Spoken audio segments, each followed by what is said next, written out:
John Osborne, who's an associate at the museum, who has a long history with the Cobb and Co thing because he worked for Cobb and Co trucking back then, and he came up with he was chasing one down for us that we could use for the 100-year celebration, and he chanced upon this one.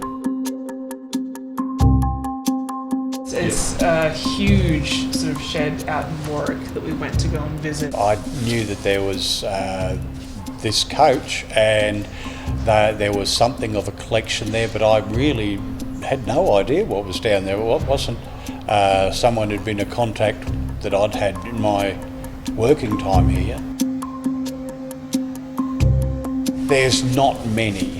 And it's one of those things that once they came off the road, what would people want to do with them? Well, a lot of them ended up as drovers' wagons, and they had the roof cut off, in which case they were still serviceable wagons, or people used them for runabouts for a length of time. But most of them wore out, and then same as. You haven't seen many Datsun 120Ys lately. Things get used up and away they go. So no, there's not many pretty original ones. It's the equivalent of looking for the Spitfires out at Oakey Air Force Base. Everywhere they're rumoured to be buried somewhere instead of just being scrapped or melted down or whatever. The variety of vehicles and the scale of it was quite impressive when you walk in. It seemed to me that the gentleman that collected them had put a great deal of study into what he was collecting.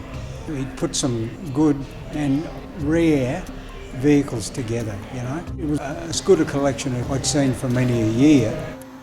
It was very thoughtfully put together in some ways. It wasn't a brilliant display because it wasn't meant for public access, and there were vehicles, particularly the smaller carts, the bread delivery vans, stacked on top of one another, and some had drop sheets on them, some didn't. It was remarkable. You look around and you think, oh, there's one of those.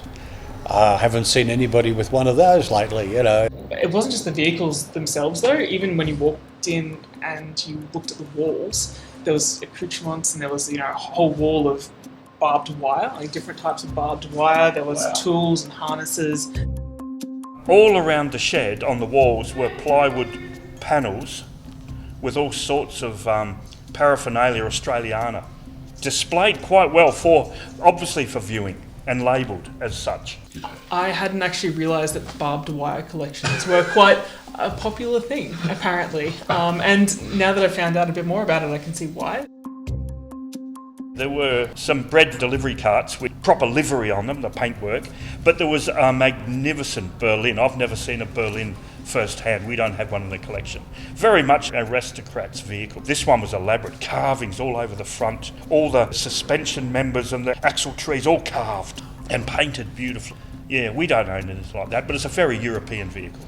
And also there was a horse sleigh, steam bent runners. I think it was North American. Yeah, that was quite good.